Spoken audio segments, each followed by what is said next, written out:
Le hasard a fait, pour vous dire, c'est que le matin, au SAMU de Paris, avait été organisé un exercice sur des attentats multisites. Donc on était préparés. Donc ce qu'il faut voir, c'est que vous avez une mobilisation des forces de police, des pompiers, des SAMU, des associatifs qui sont venus et on a essayé de sauver le plus de monde possible.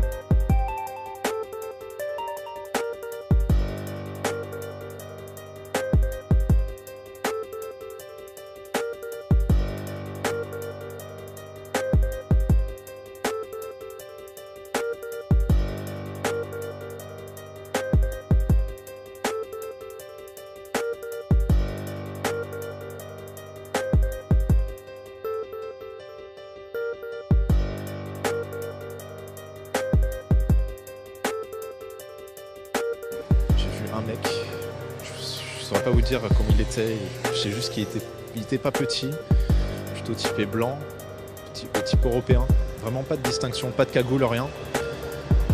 Et la seule chose dont je me souviens, c'est qu'il était devant le Bataclan et qu'il avait son arme à l'épaule et je voyais les flashs, j'entendais bam bam bam, ça s'arrêtait pas quoi, c'était un déluge.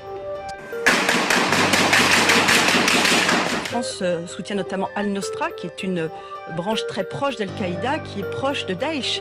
Donc la France soutient des groupes soi-disant modérés. Donc la France est en train de soutenir Daesh oui, par l'intermédiaire de groupes soi-disant modérés, mais elle le sait très bien, la France. Et aujourd'hui, on soutient indirectement l'État islamique qui, tous les jours, envahit un petit peu plus la Syrie. Mais c'est grave ce que vous êtes en train de dire. Mais oui, c'est la réalité. C'est la réalité, vous êtes sûr de ça? Vous avez les preuves? Vous avez des documents à avancer, quelque chose de tangible pour pouvoir affirmer aujourd'hui que la France soutient ces groupes-là? Cela a été préparé. Aussi, ce qui nous est rapporté par les médias de masse et qui n'est pas fidèle à la vérité, ça non plus ce n'est pas un hasard.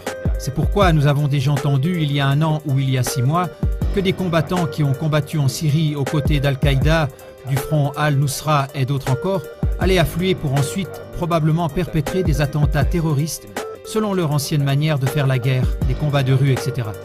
Ça, c'est une chose. L'autre point doit bien sûr être observé sous un tout autre angle. À l'époque, en 2006-2007, en tant que conférencier au Centre des forces dirigeantes de l'armée, j'avais choisi pour le cours de sciences sociales l'Afghanistan. En tant qu'expert du pays, j'avais instruit les forces dirigeantes des troupes de combat allemandes sur la façon de se comporter en Afghanistan et pour ce cours, j'avais alors utilisé l'expression « management de la terreur ». Et c'est exactement ce qui se passe ici. Les gouvernements mentent, tous les gouvernements de l'OTAN. Ils ne mènent pas un combat contre le terrorisme, mais ils pratiquent eux-mêmes le management de la terreur. Les personnes qui sont mises en scène, qui perpètrent les attentats, sont dans 95% des cas très bien connus des services de sécurité.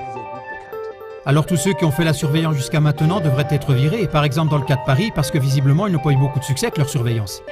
La surveillance de ces cercles est sans faille. Ils ne peuvent même pas éternuer sans que les services secrets ne soient au courant. Donc si quelque chose se passe, nous savons qu'ils sont impliqués. Et le problème, c'est que nous savons aujourd'hui que l'État islamique, IES, ISIS, EI, peu importe quelle abréviation on leur donne, on ne pourrait pas les imaginer sans la CIA, qui a commencé à entraîner des parties importantes de ses troupes en Jordanie il y a quelques années. Et ce qui se passe maintenant, c'est qu'ils arrivent ici en Europe parce que les managers le veulent ainsi. Ils ont pour cela des motifs très concrets.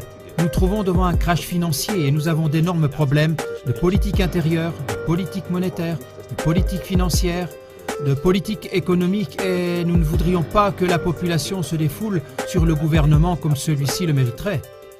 Alors on les distrait avec ce genre d'attentats.